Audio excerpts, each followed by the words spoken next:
Hello and welcome to another episode of the Psychosocial Distancing Podcast.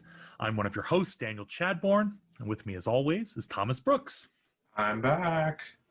And so we're jumping around the latter half of the book as we gain and lose guests. And today we're going to be going back a little bit to chapter 7, Attraction. My favorite. I'm glad, because it's probably the lowest on my wheelhouse. I had to pick one chapter in the order that I may be the least familiar with. And not to say I haven't done attraction research, just not a lot.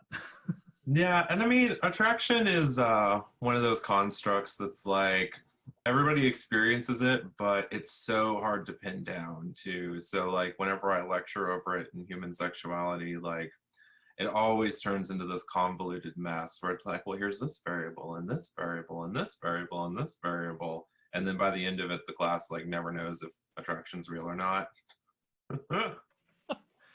I mean, I don't want to like associate people with food, but it's like asking someone what their favorite food is and then saying, why?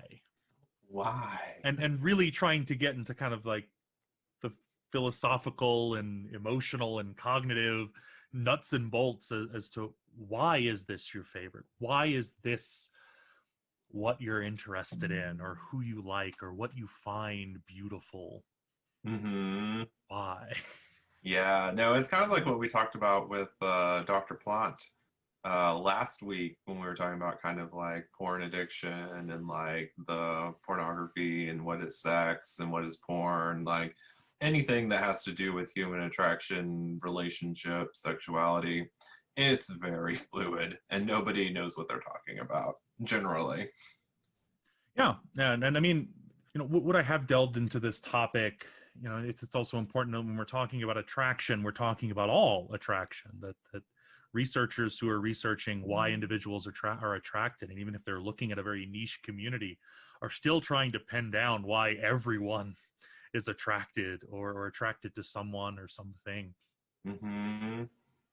Yes. So I guess, because I'm sure the chapter covers this, but I guess we could start off and kind of go over these dimensions of kind of what makes up attraction, because I know we want to move this into a more applied area, so that way it's not boring.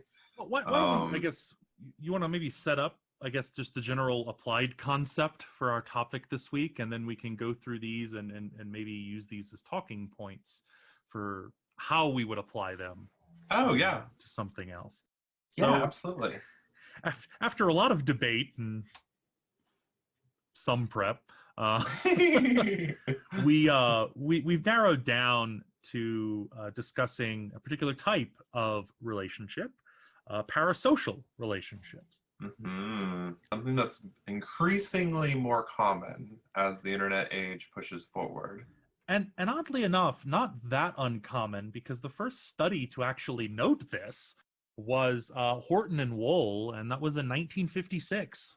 Oh, wow, really? So it is an older defined concept, but in terms of the increase of online media, of personalities on YouTube and Twitch and these sort of big name streamers who have millions upon millions of followers, you know, the look at these interactions and relationships as they defined them as symbolic one-sided social ties that individuals imagine with media figures and celebrities. So unlike your traditional relationships. Right. And so at this point, you know, like some people may have parasocial relationships with us because we are now media figures in a sense because we're in the internet age. I don't want to think about that. I mean, the Thomas and Daniel fandom. Having gone to fan conventions and like talk to people about fan research is kind of where my wheelhouse predominantly is. I have, you know, had conversations with individuals. The weirdest thing that has ever happened to me as an academic is having someone at a fan convention ask for my autograph. Really? Yes. Having, you know, given a talk at a fan conference on the psychology of their fan community, having someone being like, we're just getting signatures from all of the panelists and stuff. And I was like, okay, I don't know how to respond to this. You're This is famous. really odd. And in part, you can kind of see, you kind of get this feeling of like, oh wow, these people are paying attention to me. They're applauding what I have to say, especially if you've ever Mm-hmm. been to a regular conference for anyone Oh listening, Lord. and there's like 6 people in the audience and they're waiting to speak next. Or there's somebody in there ready to fight you. Yes, I have been to a couple. Nothing. We've already covered aggression. So We've already covered aggression. No, I get the same feeling. This is kind of a little bit more distant because I've never had someone ask me for an autograph, but every now and then my YouTube algorithm will pop out like a video of like, I went to a furry con for the first time. Or I think it was even, what was it, Samantha Bee, the comedian, her late night show, went to Texas Furry Fiesta. And I was there. I didn't know they were there until like a month later when that episode aired. But every time fur science is like shown in the episode or in the YouTube vlog or something like that, and I get kind of this like, oh, this is very public. Like, this is identifiable. I kind of live in my own little world of like, oh, I'm just anonymous, I'm de-individualized, blah, blah, blah. And then I'm like, at any point, some random YouTuber can include me at I went to a furry con to see what's going on. And so I'm like always like scanning the background for people I know or myself. yeah, no, that's happened. It's always awkward. Mm-hmm. But we're not talking about, that kind of interaction. I mean, we are talking about in part that kind of interaction. But a lot of these interactions don't even have that much involvement, that involvement where you're interacting directly with someone. And there are conventions and whatnot where a lot of these personalities go. But in many cases, their interactions are either very one-sided or are tied to general interactions with their maybe streaming community. So someone donates, they acknowledge them. Someone subscribes, they acknowledge them. I follow a couple of people on Twitch, and watching them or watching their YouTube side of things where, as they're playing a game, they're interacting with people in their community. And it's really interesting too to see some of the differences, because there are individuals who have that kind of their own collective, their own group of people who are following them, who are engaging with them regularly, who've been subscribing to them for years. And they're not like YouTube huge. They don't have, you look at someone like PewDiePie, Markiplier, these people with 50 plus million. PewDiePie I think is up to 100 million. I think I'm one of the only people in the world not subscribed to him. Hey, we're together. We're the 2 people not subscribed to him. I'll move on before, as we've been joking about everyone canceling us, we'll get canceled by PewDiePie fans. But this interaction with them, and in part, I think there are a lot of people who follow him because he's popular. He's just a popular person. But there are people who kind of take that to the next level. They're watching him, and they have been watching him for a really long time because they feel some connection with him. He's playing the games that they like. He's putting out content that they enjoy. And when we're talking about attraction, we're not just talking about, I want to have a romantic relationship with this person. We're talking about just general sense of how much do you find yourself liking someone else. How attached are you? How is their behavior influencing your behavior and attitudes and experiences? Although it can be romantic, like, let's be honest. Right. Oh, right. Yeah, definitely. And then we'll at some point get to that, this sort of beauty, actual physical attraction side of these relationships. And so, yeah, that this research has been predominantly limited to trying to explain the nature of this. And I think there's this argument that it's probably, I mean, much like we talk with Dr. Plant about this sort of, are video games the same as television? Are they the same as film? Yes. That's the short answer of it. Is developing a relationship with someone in your immediate vicinity the same as developing a relationship, even a social relationship, a friendship with someone online? And the short answer is yes. That how we psychologically process it, how we engage with it, all of this is new, but the processes are centuries, millennia old. It kind of reminds me, kind of like an explanation for why they're similar. I came across while I was working on my dissertation this week when I'm going through terror management theory. And one of the central arguments they make is that humans aren't a social species, we're a cultural species. And that part of being a cultural species is that we primarily interact with symbols instead of the literal physical things of the world. And so it doesn't necessarily matter if there's a person directly in front of you that you can physically touch, or if you're just interacting in an online space. Our primary mode of operation is through that symbology. So whether it's strictly symbols or a symbol barrier between you and a physical person, it doesn't necessarily matter. One thing I wanted to ask you before we kind of get into this, I'd be curious to know, are you parasocially attached to any YouTubers, Daniel? I don't know. Probably. Probably. There are some. I try to think about this in relation to fandoms. I'm a fan of a lot of things, but I am probably not officially a part of any fandom. As I say, wearing a shirt associated with another podcast that I really enjoy, who have individuals who are also on YouTube who produce content that I typically enjoy, also because they're a bunch of fat bearded guys, and so there's this natural bond I feel with them. Similarity effects. Right. Am I part of their fan community? Maybe to some extent. I wouldn't say, because I wouldn't see that there's a fandom tied to them, but probably because it's kind of, it's hard not to. You follow someone, you've been watching their content for what at this point 6 years. Would you be like above averagely affected if one of them died? Would that like leave a psychological impact on you, you think? Maybe. Like, would you mourn? That's a tough question. I don't know, because I haven't been put in that situation yet. That I don't know. I would maybe feel lost to an extent of like, hey, this is someone that I've been following. I mean, much in the same way that I would maybe argue, like, I mean, I'm not following Betty White regularly. She's getting up there in age. It might be a hit, be like, oh, like this person. Or maybe if I looked at someone who, like I grew up watching their movies. So I could look at someone like Jim Carrey. I remember watching his comedy growing up. I remember watching his more serious movies. He's great in the new Sonic the Hedgehog movie. That I think there'd be a hit. I don't know if I would. I don't know if I'm going to go the route of the like Sherlock Holmes, Arthur Conan Doyle age fans who wore black and literally held mock funerals when Sherlock Holmes fell over the Reichenbach Falls. I'm not even getting into modern Sherlock Tumblr territory, but these bonds that they had formed with this character. In this case, this was a character in a novel.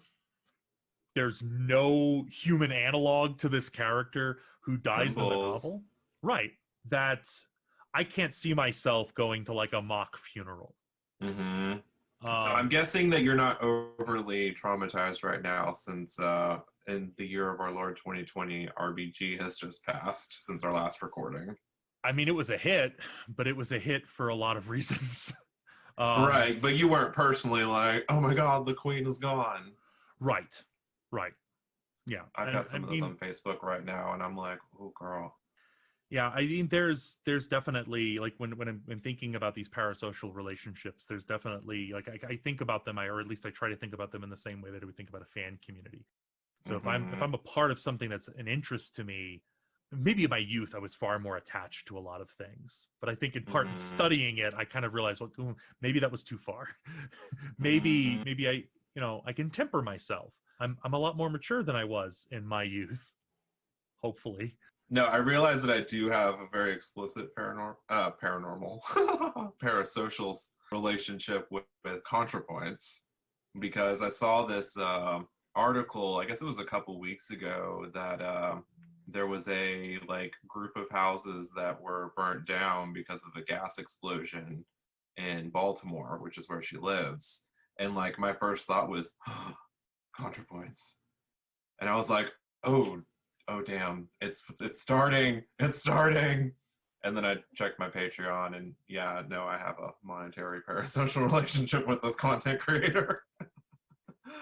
Yeah, and I don't know if I'm at that point. And again, there are people that I followed, and there's content that I watch that I definitely maybe feel at least like a similarity aspect. And there's definitely, as we'll get into, like a proximity propinquity aspect. And you're watching them very often. You get insights into their lives. You've engaged with them on some level, which I have. Like, I follow some of these people on Twitch. I mean, I don't get to watch as much on something like that than I do on a platform like YouTube. You might buy some of their merchandise because you want to support them in some way. But in some of those cases, I almost look at that as like I'm supporting their content, and much like I'd be buying their DVDs if it was a movie. But again, I sometimes wonder, if not having had some of my research experience and being involved in some of the like fan studies and like really getting into the interactions between some of the fans and the creators of these shows that they're engaged in, I'm wondering if I would probably look at it a little differently because of that. That does seem to be at least a buffer to maybe taking it to the next level.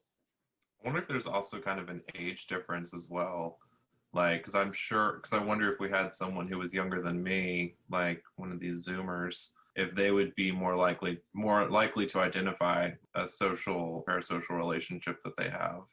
I mean, with like an Instagram model or something like that. I mean, if I go back 20 years, 15 years, I could probably pull up a couple of examples. I mean, I've gone to Comic-Con style conventions and gotten signatures, and, I have some autograph stuff tucked away somewhere in this house. Yeah, and I mean, there does seem to be some, this particular study that I had gotten a lot of my kind of basic information on did look at younger audiences. They wanted to compare it because a lot of the research has been done on college students, but they also talk about the types of relationships that they talk about. The people that they bring up as examples are very different than the college students. And again, it could be an age issue, but what they did find, and this is a study from 2017, so it's within this age, that they still found that these 14, 15-year-olds were still looking at singers, actresses, sports stars, much as kind of we would expect would be kind of your standard mainstream celebrity parasocial relationship. There's this sport team I like. This is the big name on the sport team. I feel this connection with them because I watch and I root for them every week. I also know a lot about them, a lot about their lives. So me coming from, Louisiana, someone like Drew Brees, or in the case of some of like the Southern college schools, it's the coach. People love their famous, local coaches and whatnot, because they're the ones who kind of stick around. The students are coming and going, but they're the ones kind of leading the charge. They become these almost local celebrities. Just because I have to like squeeze in my leftism every now and then, college football coaches are one of the most top paid positions in any state by taxpayer money, more than your governor, more than your university presidents. And if we're trying to tie this to attraction somehow, it could also be the attraction. I mean, we could talk about how much you like anything, and because a lot of these processes, if we're talking about them in terms of parasocial relationships or physical interpersonal relationships, we can also talk about them in just, you could think about how you would apply these to anything. Why do you like a book? Why do you like a movie? Why do you like this song on the radio that keeps playing over and over and over again? Why do you like this stuff? The research that's trying to understand the nature of relationships is essentially trying to tap into all of that. I kind of wish he would have either kept up, or I would have kept up with his career. When I was working on my master's degree, we read a study about changing perception of heartbeat and perceived attractiveness. And so what they would do is they'd show a bunch of participants all these different pictures, and they would have them hooked up to a heart rate monitor. And so they'd see a very attractive woman and their heart rate would go up, because that's what happens when you see something that is attractive. Right. And you would give them enough pictures to build an association that heart rate increase means more attractive. And then you would show them landscapes. And the same thing, you see a more beautiful landscape, you get a physiological reaction from that. Heart rate goes up. Then they would start showing them pictures, and then they would manipulate their heart rate on the monitor. So it wouldn't be their actual heart rate, but it would be a perceived heart rate. And what they found is If you make them think that their heart rate has gone up, they find it more attractive. And one of the things that they did with this is that they showed them very innocuous objects. So you give them a choice of, let's say, picking a toaster to take home for completing the study, and you increase their heart rate a little bit when they see one of them over the other, they will pick the one where their heart rate's a little higher. That sure is an attractive toaster. And that was the kind of quasi unethical joke, completely unethical joke that he made. He says he just wanted to go into doing that research for the rest of his life at that point. Is just making people think that they were attracted to toasters, refrigerators, appliances, that if you can manipulate it, you can make someone believe like good looking car, or that's I mean, but they'd be the same. It's the same thing. You see something you find physically, aesthetically pleasing, you're gonna receive that same physiological response. And like you can turn that attractiveness physiological response up to like 110% too. I had the pleasure, you mentioned cars and kind of this idea that there's sexy cars. Like I learned from a very young age from my grandmother of all people that Corvettes were the sexiest car on the road. I recently watched My Strange Addiction recently. There's the guy on there who's like absolutely in love with his car. Just full on, like he gets distressed when he can't physically see his car out of his work window while he's at his job during the day. So like that's one of the other things about relationship, attraction, sexuality research is that you can have like very minor things like, oh, I'm more attracted to this toaster versus this toaster, all the way up to I'm in a committed relationship with my Subaru Outback. And again, we love each other. It's that spectrum to everything. Most people fall in the middle, or maybe at the low end where they're just like, it's a car. No, it's nice. It looks cool. Some people are like, I really love my car, in a completely platonic way. But there's always that person who's scoring like 100 out of 100 on it, or 110 out of 100 on the scale. They take it a little too far. Oh, with yeah. The complete number of people we have in the United States, like statistically speaking, someone's got to hit that 0.00001%. Oh, yeah, absolutely. So you kind of brought up the physiological aspect of attraction and kind of that displacement of, you know, like I'm feeling a certain kind of way. Here's the thing that I see. All of a sudden that becomes more attractive. What kind of parallel do we see with parasocial relationships with this? So like if we take our like YouTuber example. So we have the misattribution of arousal is probably the most famous to come out of this. This is more of an earlier chapter topic, but this idea that if you get someone feeling that emotion, and so if I describe an emotion, your heart's racing, your palms are a little sweaty, you're a little nervous. What is that? It turns out that if you're afraid of something, your palms get a little sweaty, you get a little nervous, your heart races. If you're in love, your heart races, your palms get a little sweaty, you feel a little nervous. You're in lust, your heart rate increases. Your palms get sweaty, you're a little nervous. Yeah, so we have the same standard physiological reaction that we feel to a lot of things. Anticipation, you know, again, happiness, surprise, all of these things. And so there's a famous study that kind of looks at that and says, all right, so what happens if you're approached by someone attractive? What happens if you're experience this fearful event? Of course, they find that people who don't have a chance to calm down misattribute a physical attraction with the fear that they had from, you know, engaging in this kind of fearful behavior. In this case, walking across a rope bridge. And so, yeah, if we're seeing this, let's say, just as a side note for your class, I always tell this to my class, but if you go on a first date and you like really want to seal the deal, go to a theme park or a horror film. Yeah, I also like to make mention, and I'm hoping this doesn't ruin our chances for future guests, but we have a shared mentor / colleague who mentioned that's his first date with his ex-wife, and it is important to note ex, because it does not mean you will seal the deal. It does mean that it might help, but for long-term relationships, you need a lot more than an exhilarating. Yeah, you need a little bit more, but if you want a foot in the door, scare them a little bit. I mean, it's that traditional horror movies are popular for, you know, popular dates. Mm-hmm. It turns out that a lot of people wanting to go to the drive-in or wanting to go to the movies with their significant other were way ahead of the curve of Oh psychological yeah. research. So yeah, so we could look at this with like parasocial relationships. There could be a number of things. Part of it could be tied to a enjoyment through entertainment. So if it's exhilarating entertainment, you do have Mm-hmm.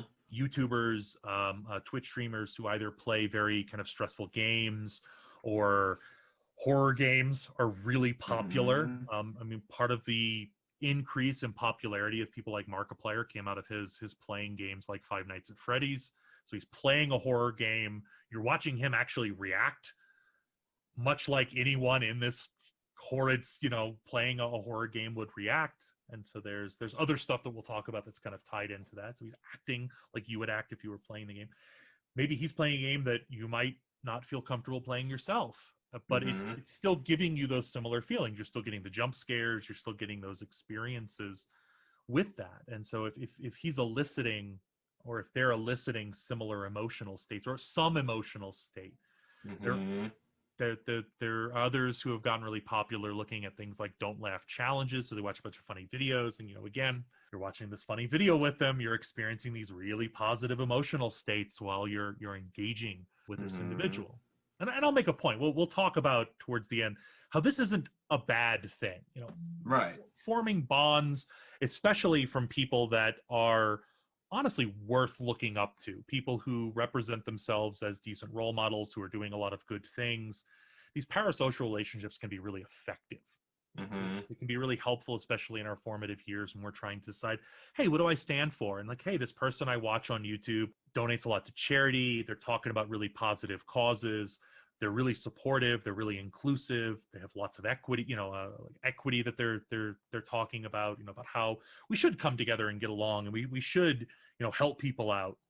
Mm-hmm. That's probably going to have a positive influence on you Mm-hmm. later on in life. They've honed a particular craft and they're like experts or, professionals in that. And you admire what they've learned and the journey they went through. Yeah, especially individuals who do a lot of more scholarly work on the internet and focus on that. I mean, but even beyond that, you can look at like, Oh yeah, you got your like parkour YouTube. Like, look how cool he jumped off that building. There's a guy that I found who's great. It's Cowboy Kent Rollins, and he basically has a tent set up, and he tells you how to basically cook stuff with cast iron and how to take care of your stuff like if you were literally living out on the range. But you could do it at home, and it's just there's a respect there. Like you can really, you can learn from it, but he's also got a really positive attitude, and he's really, like that kind of interaction with some individuals, especially if it is tied to something that you're interested in. One thing I got into when quarantine started and like COVID all started happening, and I was like, oh my God, capitalism is crumbling. I started getting into homesteader YouTube. And that's very similar. Like there's like a shared ideology. Well, there's not really a shared ideology because you get all sorts. You get like the Christian fundamentalists, and you get like the doomsday preppers, and then you get like the hippies that just want to grow their own weed. This reminds me of like the tiny house people too. Yeah, the tiny house people. Yeah, like this idea that like affluent white people can escape the system they created and perpetuated. But no, I started following them, and like a lot of that, there's that identity aspect, but also there's this like, you're watching the lady from like, what is it, Roots and Refuge Farm? Absolutely love her. She's fantastic. And she's like walking around her huge garden and like taking you on a kitchen tour of like, well, I have my like 700 cucumbers I have to process today. And she's got like 8 kids running around her feet. I'm like, ma'am, you are a boss. And again, like you're feeling an emotional reaction when this is happening.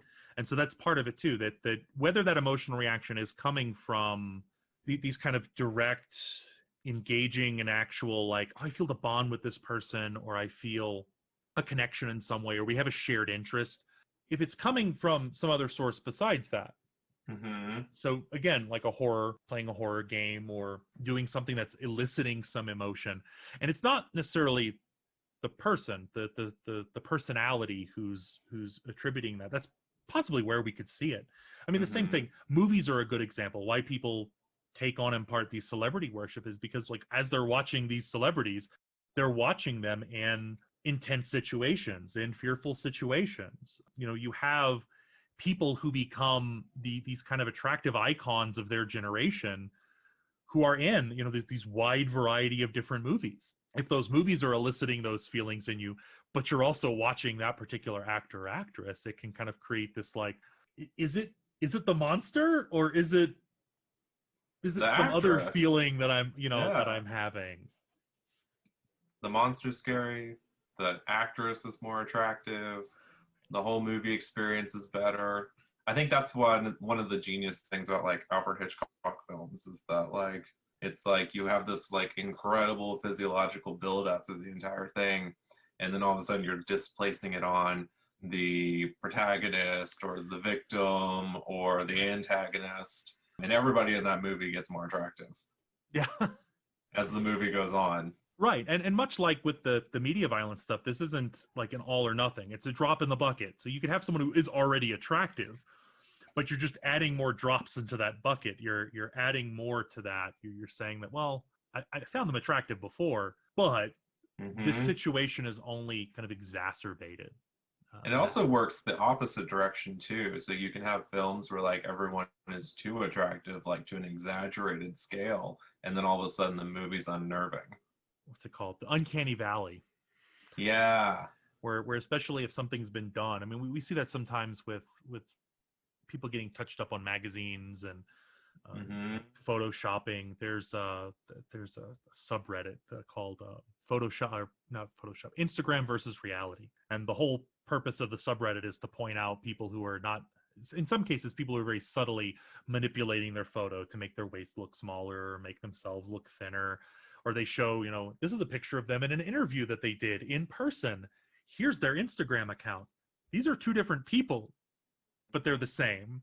Or in the cases of people who go through drastic lengths to, you know, either modify themselves or to touch themselves up using computer programs, and it can be very unsettling because they're not existing within the realm of what anyone realistically could look like. So I do think this kind of takes us into some of those other aspects, because, you know, we were talking a little bit about kind of the other core aspects of what makes or what increases attraction. So probably the big two in psychology, or at least most social psych textbooks will talk about, is similarity and proximity, or propinquity, as Mm-hmm. some books would call it, the propinquity effect. So Yes.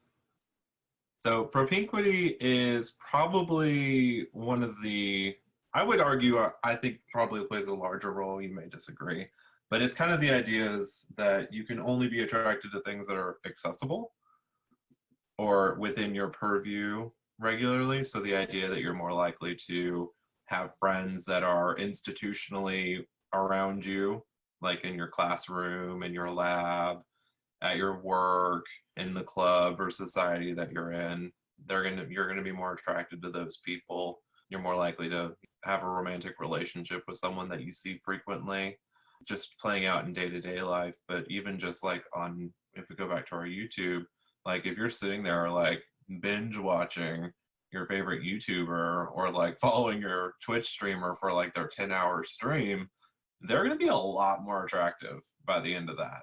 yeah, and this is, again, in the absence of some negative quality. I use the example in my class that, you know, that neighbor that there's nothing maybe off-putting about versus the neighbor who never bathes, which I'm not sure. I mean, I'm sure someone in the history of neighbors has had that neighbor. Mm-hmm. How you view that person. I've looked at neighbors in the past and kind of thought about this in terms of, all right, how did I view this person? Well, I remember growing up having, you know, a neighborhood of people that I interacted with regularly. You know, again, in the absence of something negative, most of us got along really well. I have had, as an adult, neighbors that I have had issues with. You know, and a neighbor who took in a lot of stray dogs. Mm. I had a neighbor who decided to just go out on their back porch and fire off their semi-automatic rifle. Yeah, little things like that add up. Yeah, and so in the absence, you know, if I would have met this neighbor regularly and interacted with them regularly, I'd probably have a very positive, you know, again, in the absence of something negative, probably wouldn't have anything bad to say. I could definitely see that. This actually, because there's another name for this propinquity effect, or there's something tied to this propinquity effect, and it is our bias of the week. Bias of the week! Eventually we'll get a catchy tune, or I'll just sound clip that from here on out. And just, oh, what I just did? Yeah, and just make that. Maybe I'll put some off key music behind it. So this has it has a couple of researchers in the past. James 1890, Fechner 1876. Oh, it goes old bias. way back. The mere exposure effect. Oh, nice. Yeah, the tendency to like something merely as the result of frequent exposure to it. It is basically the propinquity effect. So what's the difference? They're pretty much the same, but I think one more applies to people. Whereas in this case, it's the object. So this is the, to put this into other perspectives that I think most people would easily grasp. This is the billboard you pass every day. Yep. And I have one. I have one that I love. That every time I see it, it makes me happy. It's it's like white. It's an advertisement for an advertisement, and it's like white with rainbow letters, and it says, "Does advertising work? It just did. Call 1-800 blah blah blah blah blah." That's fantastic. There's a good meme if you're in and there's probably different regional variations of this, but there are a couple of lawyers who have big billboards like throughout northern Louisiana. Morris Bart's was a big one for a while. Big name in Louisiana is this kind of like, call me on the phone, I'll come and take your case kind of lawyer. That these work, I mean, to an extent, because you see them enough. Eventually you're going to go, oh, okay, like this is probably an okay person. Or when you end up in a situation where you're hungry and you're like, I pass that McDonald's billboard every day, I'm going to stop and get McDonald's. Yep. Or the song that you hear on the radio that the music company is paying the radio station that they're probably owned by the same company to play this new song every so many minutes. And so you hear all of this music, and over time you might say, oh, I hate this person. But over time, oh yeah, it slowly kind of worms its way in, and you start to see, kind of shifts and trends based on what music is being promoted. We could call this the Kesha effect. Because everybody hated TikTok when it came out, but then like it was played so much, now she's like a darling. I'll see if I could find it and post it as the video of the podcast. We haven't had one in a couple of podcasts, but there was a great SNL skit called Swiftamine, and it was this pill that you could take to help you stop jamming out to Taylor Swift songs. Oh Lord. And this was not like 2020 Taylor Swift. This is 4 or 5 years ago. And so, it's that sort of like you're jamming out to a song, and then you find out it's Taylor Swift, and it's like people suddenly having to realize like, oh wait, I'm not supposed to like this person, but I really like this song. Like I'm really enjoying their music. I fully believe that I was conditioned to like Nicki Minaj with Super Bass when it came out. I worked at Sonic at the time, and it played on Sonic radio like every 2 or 3 hours. And at the beginning I was like, I don't like this, I'm not supposed to like you. And then like over time I was like, ooh yeah, get that Super Bass. And now I'm like still committed. But still, this works in the absence of some severe negative. So the one that I always turn to is, having worked retail at least a decade of my life, Christmas music. I absolutely hate Christmas music because I worked retail. And it's not that I don't appreciate Christmas music. It's that what would play on the Muzak, for anyone older out there who remembers Muzak, most retail places are still using it. It would be the same like 4 or 5 songs. Yep. But they would replay them by different artists. And so you would hear the same 4 or 5 songs, but sung in like 3 or 4 different ways, just on a constant loop. And they start playing it like in October, and they stop sometime in February whenever someone decides to turn it off. But it was one of those things that, like, I mean, to an extent, like, I like a good Christmas song, but I can't, not in the same way that I like other music. One of the things that saved Christmas music for me was I stopped listening to like the overly commercial American Christmas music, and now I just exclusively listen to like the archaic Catholic Christmas music. Something with Gregorian chants. Yeah, something a little bit more spooky.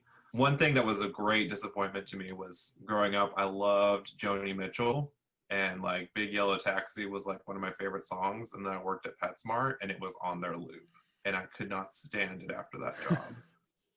And I'm like, this is a protest song. Why would you do this?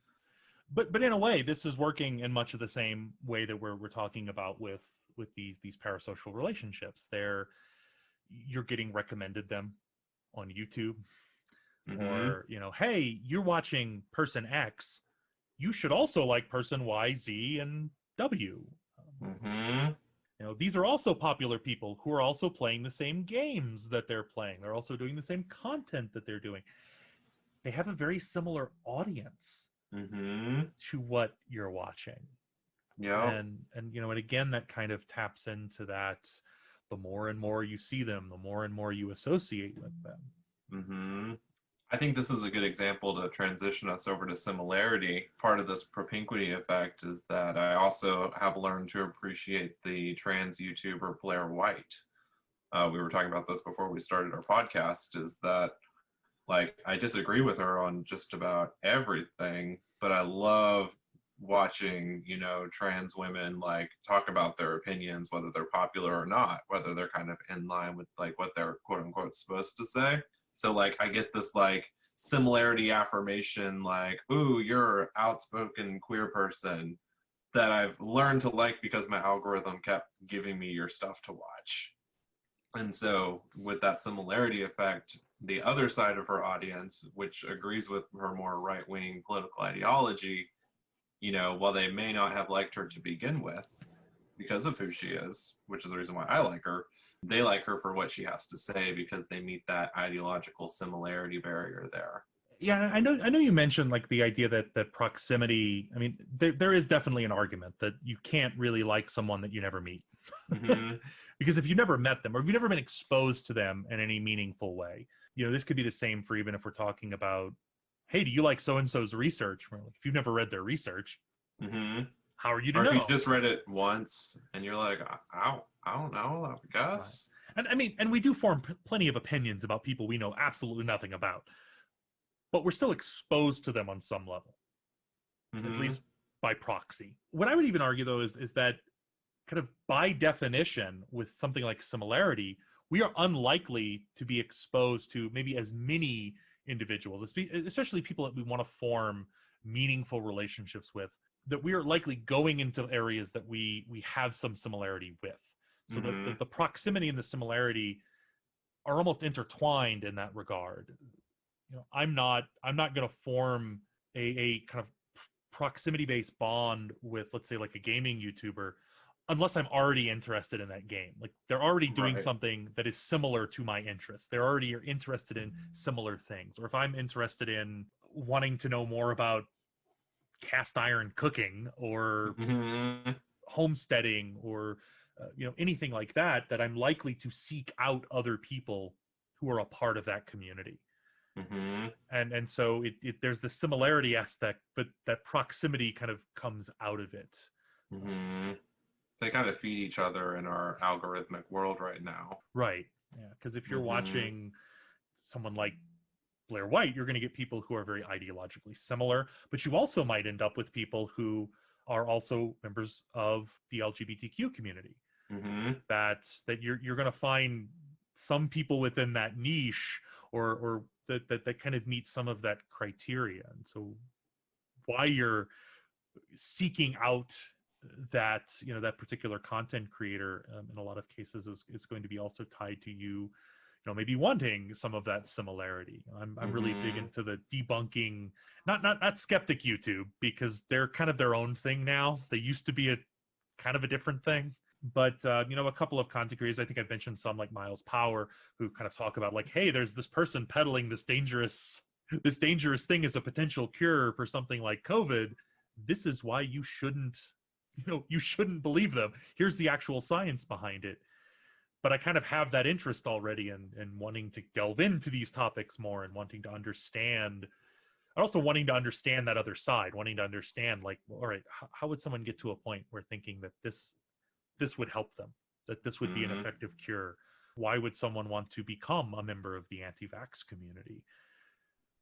I've learned a lot about it, and Mhm. kind of like what you'd say, like you can definitely understand some of these aspects about groups that you're definitely not a part of.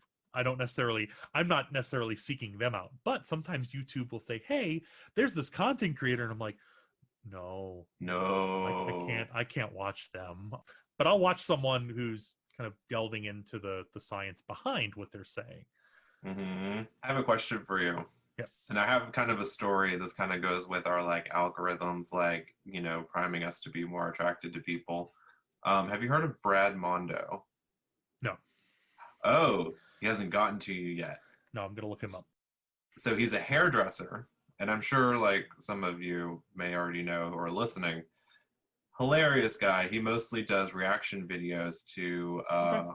women doing bleach fails, It's a homemade bleach fails or box hairdresser dyes. reacts. Okay, I see. Yeah, so they're absolutely hilarious. I was not looking for him, but Facebook kept giving him to me over and over and over and over and over again, to the point where I finally was like, okay, I'll watch this. And then I start developing my parasocial relationship because I think he's funny and I like watching people mess up their hair. And I didn't know I liked watching people mess up their hair. So, like, fast forward, so I've had this like 2-week period of shame where I've allowed the algorithm to control my viewership, and I'm like binge watching Brad Mondo, and I go out to the middle of nowhere in Texas to go see my libertarian friend, epitome Texas straight male, guns in every corner of his house kind of situation. And we sit down for breakfast, and he pulls out his phone and turns on Brad Mondo, and he's like, "Dude, I can't stop watching." And I was like, I thought it was because I was gay. That's why YouTube gave it to me, or Facebook gave it to me. But no, it can happen to anyone. It's who's watching it in your area.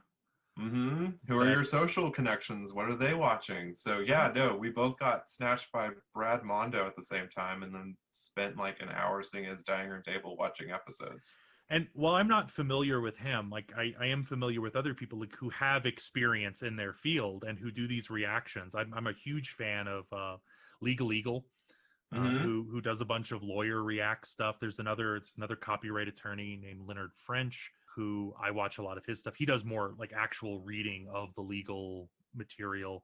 I don't even know how I started watching that stuff. That kind of Mm-hmm. came by proxy. That back when that whole issue of like copyright claims and stuff like that on YouTube. That that there are these the things the algorithm leads you, and like next thing you know, like I'm really into listening to this copyright lawyer from Pennsylvania talk about literally reading a case on copyright, like just reading legalese, and I'm like, this is really interesting. Mm-hmm. There's this old man that I follow now. I can't remember his name. He doesn't have that many subscribers, but he popped up on my algorithm, and he does these vlogs, like old dude, and all he does is like walk around his Australian ranch and like take really low quality amateur video of like flowers and like the random kangaroo that popped up in his backyard. And he's so precious to me now. And I don't know when I started following him or how he ended up in my subscription list, but every time he comes through, I absolutely love him. And again, this gets back to what we just talk about our favorite YouTubers all day. I mean, But a lot of we're it not is, parasocially connected to anyone. of course not.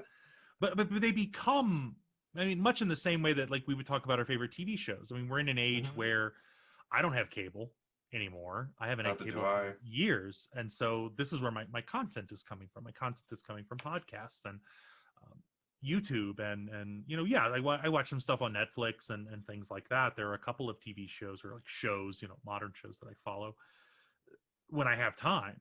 But it kind of in the same way that we were talking, we were sitting around talking about, or that people still sit around and talk about The Office, or I mean, pick any Game of Thrones before the last season and whatnot. That in the same way that they're talking about this, we have these, you're watching them like it's a TV show. It's usually short form content. It's easy to consume. It's entertaining, or you find it entertaining in some way. But part of that can also be boosted through these similarity proximity effects that you've got this guy who's definitely not in your age category, but maybe he's talking about stuff that you're interested in. Maybe he's tapping into something, or maybe there was one video that did it and you said, you know what, I want to listen to what this guy has to say. Mm-hmm. I want to delve deeper into what The he's Australian about. wilderness. I think we were talking about at the beginning. I mean, probably I think the best example that I thought was a good kind of in. I think a lot of people got involved in his content because I don't think they were expecting what he was going to say. Beau of the Fifth Column is Yeah. this guy who looks like he could be, I think at one point, a member of ZZ Top. He's got the beard. He's got this backwoods. I think he's in backwoods Mississippi. He's a very down-home country boy, and he gets into these really in-depth discussions. I mean, short form content, but in-depth enough to kind of touch these key points of like, let's talk about what's going on in the country related to something like that. Let's talk about gun control from a common sense perspective. Let's talk about, like I live in backwoods Mississippi. I'm a gun owner. Like, but I also have, I have some, some leanings and different political directions depending on what we're talking about. Total leftist. He's though, but he definitely kind of taps into some of those kind of libertarian ideas, especially when you get into guns and aspects of freedom of speech and freedom of like personal freedom, especially that a lot of what I would argue a lot of more conservative leaning people that I knew in Louisiana would definitely be like, yeah, I agree with this guy 100%. Oh yeah. But also talks about it in a really relatable way. And that was one of those things that kind of tapped me into it. It was the way he talked about it. It was the way he tried to be very like, let's talk about this in a real manner, not through hyperbole, not through, Not fear. Not just theoretical analysis. Yeah, let's talk about it with what the common person talks about, and that helps build aspects of that similarity that you go, okay, I might not agree with everything he's saying, but I see myself as a reasonable person. I see myself as someone who would want to be able to kind of understand the content very well. And kind of, I mean, it's part of being, arguably, it's part of being a good social psychologist is wanting to be like, all right, let's talk about this, about how people actually experience this. Let's talk about this in relation to where this person is coming from instead of maybe jumping to some broader conclusion because of fear or some hyperbolic comment that someone else has made. That tapping into that, I was like, okay, this is a good way to word this or to approach this problem or start a discussion about this without maybe offending someone or maybe getting someone riled up thinking that you're trying to offend them or you're trying to be combative with them. But it adds to that, and part of it is I would argue his personable style. He's talking to you in his garage, and it's meant to tap into aspects of that similarity content is trying to, and then again, the more you watch him, that proximity kicks in, and then you're like, I kind of like this guy. And then the next thing you know, you're like, all right, maybe I agree with him a little more than I thought, which for some people, that could be a very scary thing, if you're kind of thinking about that. But that also gets into the effect of these parasocial relationships, that just like with any relationship that we find ourselves in, we are influenced by that person, and that person influences, or we are influenced by them, and we also influence those individuals.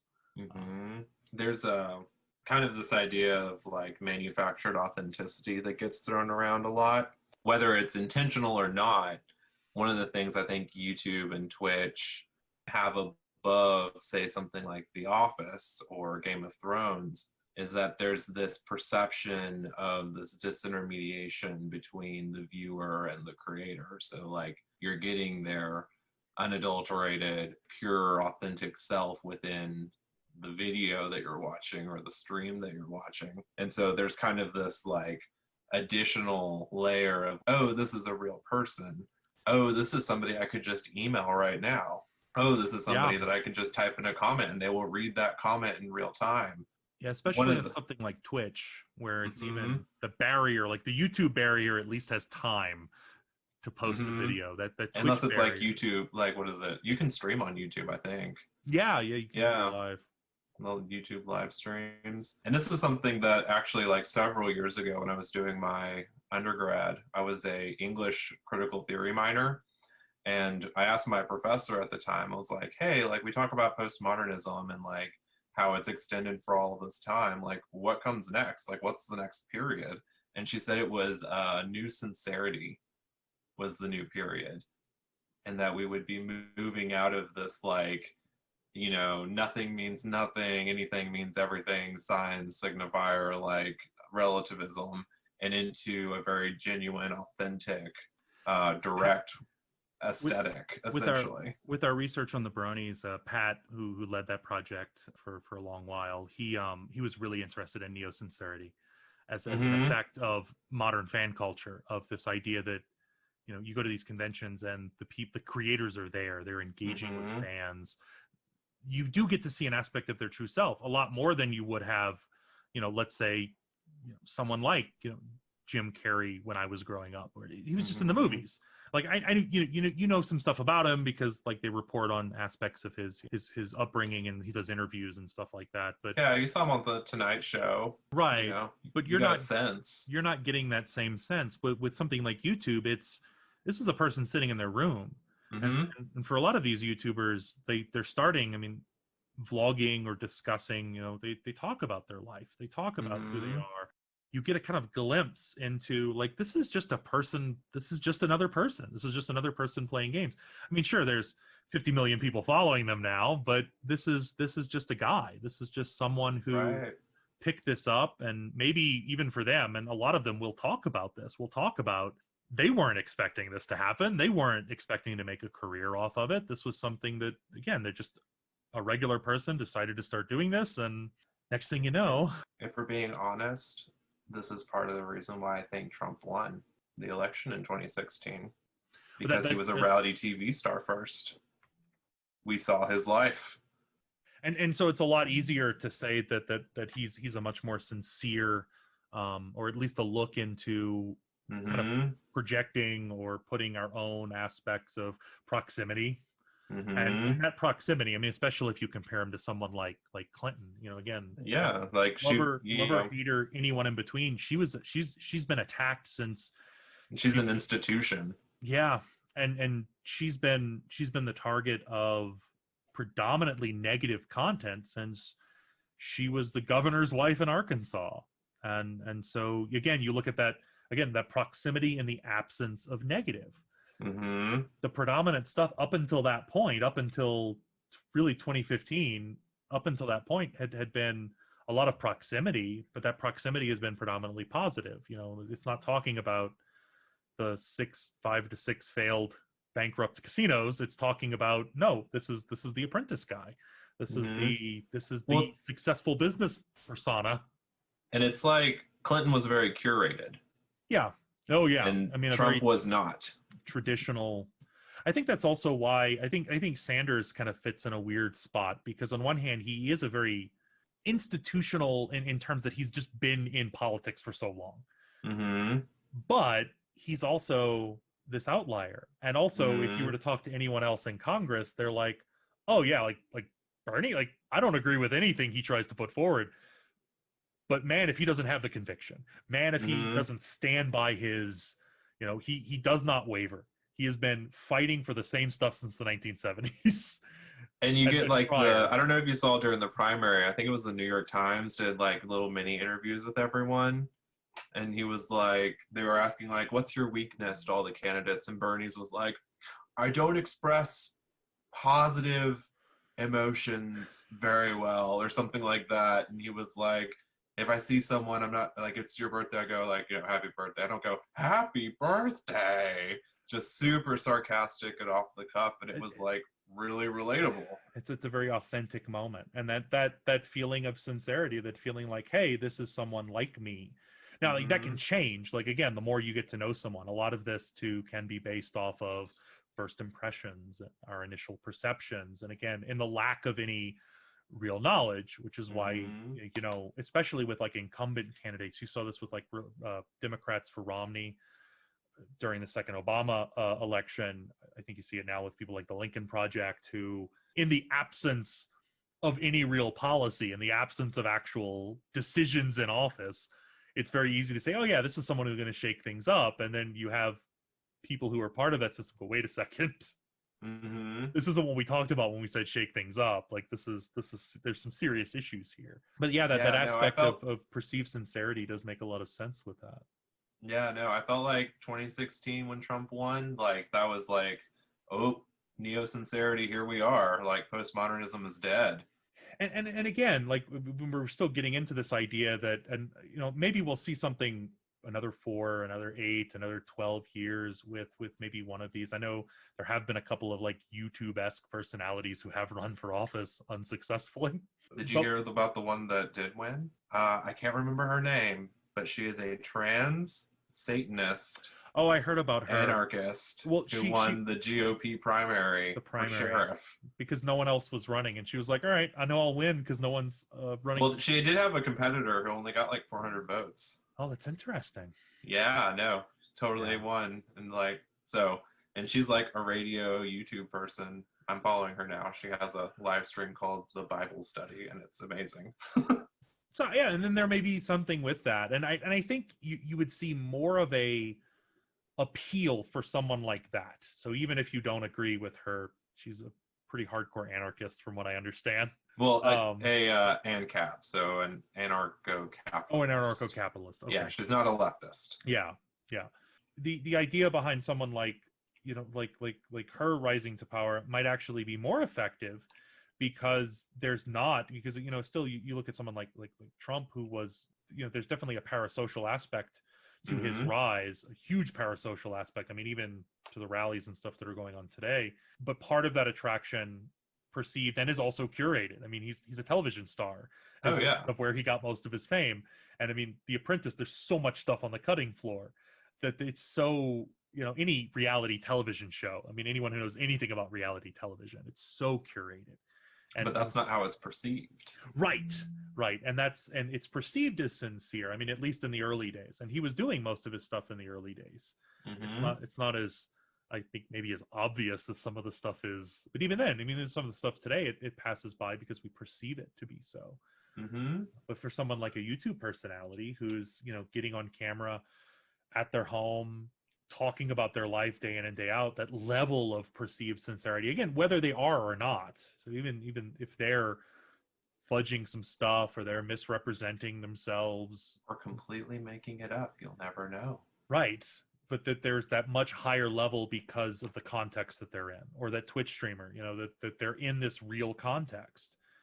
It's Mm-hmm. real. It's as far as I mean, again, it could all be a persona. There are plenty of good examples of that where these individuals who become kind of like they've developed kind of a cult of personality, but they are a persona.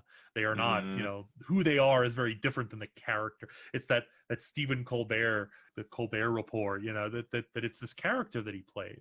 And then when he went to taking over the late night show, there are a lot of people who are kind of turned off by it because it's not this character. I mean, in fact, we talk about things like proximity and similarity.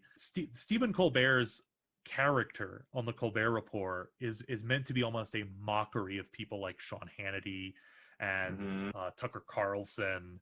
There were a lot of conservative individuals who loved his show because maybe it started with like, oh, he's being kind of serious. And developed this liking that may have grown over time to realizing, all right, it's satire, but it's still really entertaining satire. Or maybe some people who never quite realized that it's satire. Oh, yeah, no, because we can talk about like the affirmation loop that entertainers and their fandoms get into that kind of build this. Like, our advisor did a study looking at it with fandoms, kind of like feelings of ownership over the content. It's entitlement. Entitlement, yeah, no, you get into these like feedback loops of affirmations, and then all of a sudden your fans are entitled to Yeah. continue to get the same content or a specific kind of content or a specific political opinion that you started out as. And if you break away, you're going to lose people. Yeah, There you're gonna get canceled. There are individuals who, I mean, even simpler shows, like we're not talking about, apolitical sides of things where they decide to change a format or decide to do something a little differently, and they get these incredible amounts of pushback because there's that sense of like, no, this is the way things are supposed to be. So someone leaves the show wait, like this person can't leave. The show isn't the same without them. Yeah. And it kind of, it was thinking at first, how does this apply to something like there's that concept of reciprocal liking, where if you know that you're liked or if you're acknowledged, that increases your liking even further. So especially with shows that have, a Patreon where they're displaying their Patreon's names on their episodes. Yeah. Or if, on a Twitch stream, you subscribe, you donate, they say, hey, they read your comment, they answer it, they say thank you for donating. Say, hey, welcome to our group, especially if they're calling it something. If they have their they have their name for their particular kind of fan community. That it adds to that group level of identity, which we'll talk about in a couple of episodes, and it adds to that perceived aspect that it's not just me, but there's all of these people that are similar because we're all enjoying the same content. It gets us into conformity and some of these other concepts. So I think we should round this out with my favorite example of parasocial relationships, our dear sweet OnlyFans cam girls. Which is something that, and I actually tried to look at least some of this up because I was in, so it's like if I'm delving into parasocial relationships, let me see if there's any research. There's not a whole lot of people talking about this. No, I tried to do a term paper over it last fall, and I came up short. I ended up doing like a very rudimentary qualitative analysis of like Reddit AMAs to kind of pump some content into the paper. But I was looking at, because like the thing with cam girls as opposed to like YouTubers or Twitch streamers is that they are way more involved in this one-on-one relationship between their audience and fandoms. Obviously, because they're taking off their clothes and, performing sexual acts. Right. But another aspect of it that I found interesting is that there's a huge conversation, not a huge conversation, obviously, because there's not a lot being written about it, but within the cam girl community, looking at the role that they play when it comes to emotional labor of their fandoms and how they will get into conversations and talk to these men or women or viewers about their personal lives, about their romantic problems, about their sexual problems, their work problems. These are definitely not people trained to do that. Right, not at all. But arguably, like, if you're having problems, like one would ideally reach out to family members or friends to talk about that stuff. And if you're feeling isolated to the point that you're paying a cam girl, anyone will do. Well, it is very apt that you made that sort of slip of saying paranormal relationship, because that's kind of, because paranormal is outside the normal. So in this case, it's outside of what we would see as more typical social interaction. So social interaction. So these parasocial relationships, and what most of the research does look at is that they do serve some function. The research that is delving into this in terms of like a replacement. So people who are becoming maybe a little too attached to a YouTuber or a Twitch streamer or a cam girl, it's replacing. Maybe not healthily in some cases, much like we talked about with video games, that at any point, having a cookie every now and then and is fine, but if all you're consuming, so having some of your friends who are online, or having a couple of these, like, hey, this is someone I look up to, this is someone I respect their work ethic, this is someone who maybe has attributes that I aspire to, that I'm still trying to work out myself. This is someone I want to follow. This is someone whose career that I'm invested in, someone who's entertaining. Having some people like that. But if that is sort of replacing, and that's what we see in some of these cases, especially in these cases where maybe instead of seeing a therapist, they're going and talking to maybe not a stranger, because they're following them so long. There might be this perceived connection that definitely moves away from just random person on the internet.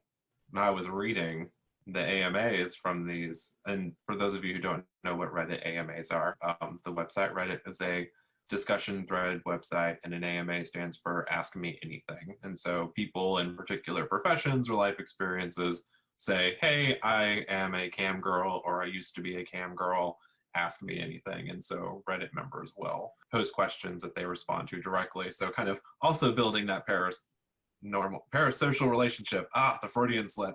But one of the things that they said was that they actually become friends with a lot of the people that are regular viewers or high tippers, and that like especially the ones that leave OnlyFans still communicate with the people that they met on there, and that they actually do form social relationships with these people, which I thought was very interesting. But also, you know, you were talking about how this is like maybe non-normative, but I would kind of argue in the year of our Lord 2020, the OnlyFan is the norm at the moment.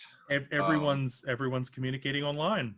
Yeah. Everyone's engaging in parasocial relationships with other people. I mean, in much of the same way of having any kind of long distance relationship. Mm-hmm. But there is, I mean, in this case, though, this would represent something that probably is a little closer. And it is kind of surprising that this hasn't, it's probably because of the sexual stigma associated with it. Mm-hmm. But to some extent hasn't been researched as much. Even in the realm of some of these very popular Twitch streamers who people are dumping thousands of dollars to kind of engage with them on some level, or, you know, maxing out their credit cards to engage with them on some level. That just sounds like a capitalist nightmare. I'm lonely. Please interact with me. Let me max out my credit card.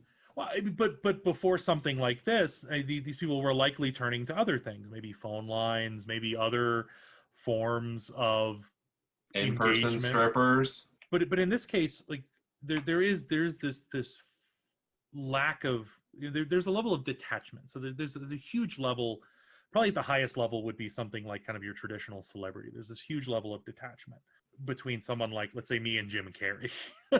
Right. We're not engaging. I watch his movies. Well, there might be something higher if you take into consideration Hatsune Miku, the Japanese hologram. Right, where it's hologram. There's not even a person involved. It's an animated figure, or something like that, where you can't directly engage with. And there are people within communities who do develop kind of parasocial-esque relationships with entirely fictional characters. I mean, I found research on people's connection with Harry Potter. You know, again, like as a friend, or at least just feeling a connection. You empathize with this character that you read about, and then you have you can maybe move that down a little further to something like YouTuber, where they do some live stuff, but most of it's pre-recorded. Most of it's, you know, even if they're talking about their lives, there's a disconnect still. Yes, you might meet them at a convention, but you also might meet an actor at a convention. Twitch streamer might go a little further, closer to kind of that real world interpersonal relationship, because there's a more direct one-on-one. You know, you're able to donate and subscribe, and they'll call your name out, or they'll call your screen name out, and so you get a little more interaction. But kind of on that border would be someone like these cam girls who are directly interacting. They're talking, they're communicating, there's one-on-one conversations, you know, much in the private rooms, much in the same ways that we're talking here, that we're having this conversation about a particular topic. And you know, or I might talk to a friend of mine and catch up online. We live in 2 different states, but we're able to do so, or even just talking on the phone. You know, before webcams were a thing, phones were a traditional medium for where this happened. And there are plenty of examples of that too on things like AMAs and interviews that people said, there were people who would call up and just chat. Pay $2.99 a minute to just have a conversation. Because, or like when the internet just started, chat roulette. You just randomly pop into a screen room with someone new, and you crossed your fingers and hope they wouldn't moon you. Well, and even before that, I mean, chat rooms were a huge thing back. I mean, they're likely still a thing to some extent, but we're doing it all now on Discord. So no, attraction can be anything, and the similar rules apply. Capitalism likes to tinker with it. I mean, take your attraction to Google over Bing. Who likes Bing? Like, we are attracted to Google as a search engine. I mean, again, not physically attracted, though it is very aesthetic. It's very simple. That's all we need. We don't need fancy. We don't need like those old Yahoo search engines where you've got all these news articles everywhere. I want something bare bones when I'm doing my searches, that it becomes more attractive because we use it more. And so there are better, like if you want your privacy taken care of, there are better options. But what do you use the most? It's proximity, and it's you know, I mean, there's a similarity aspect, at least, to like, I find the stuff that I'm interested on it. but there's definitely a proximity aspect that's tapping into that. What am I using? Mm-hmm. I mean, sure, there might be other things besides YouTube or Twitter or anything like that, but I mean, what are you going to use? No one's. I mean, MySpace, I think, came back for mostly the music stuff. Like Facebook's Facebook because it's the big one. It's what everyone is using. Mm-hmm. So things that are popular are also more attractive. Yes. If you can, there's that social influence factor there. If everyone else is using it or is attracted to it or wants it, you're more likely to. That fear of missing out plays another role. Mm-hmm. There are a lot of little again, it's that nature. I think you were mentioning when you talk about attraction with your class. You say, all right, here's the basics, but here's this one variable, and there's this other variable, and there's this other little thing, and there's so many little pieces to the puzzle that it almost becomes person to person. What you use it for, what you get out of it, whether it's positive or not. I mean, so again, these parasocial relationships can be very positive. They can serve a very positive function. Having a mentor, having someone you look up to, having, even, again, these celebrities, these athletes who they can be someone to aspire to. They have, good ethic. They've overcome some, extreme situation. But on the flip side of that is if your parasocial relationship is with someone who is not positive, or maybe at first seems positive, but maybe does start espousing more negative or you can feel positive by being a part of a negative situation, kind of like the anorexia boards on Twitter. I mean, not Twitter, Tumblr. Yeah, the pro Anna stuff. Yeah, the pro Anna stuff. A whole nother topic for a whole nother podcast in itself. Oh yeah, no, this is like the problem with teaching human sexuality is that like you start with one topic and it bleeds into the next one and the next one and the next one. Like, I need a good, solid social psychology of sexuality book that can, like, break it down for me. Oh, there's your next writing project. I don't want to write. I'm writing a dissertation. It's terrible. And on that note, yeah, this is probably let's a end that good there. Stopping point. So, so parasocial relationships. We just gave a bunch of sincere fodder for our audience to develop parasocial relationship with us with. Yeah, so tied to a bunch of general concepts and attraction and how this works in the digital world. It's pretty much the same as how it works in the physical world. We just have these levels of distance between us. So with that, I hope you enjoyed, and we will continue to delve into it. We'll talk a little bit about next week. We should have guests. Yes, guests. Very excited. I believe prosocial behavior, right? Yeah, yes. I think so. So we'll be getting into chapter 8, prosocial behavior, with a couple of special guests. And until then, goodbye. See y'all.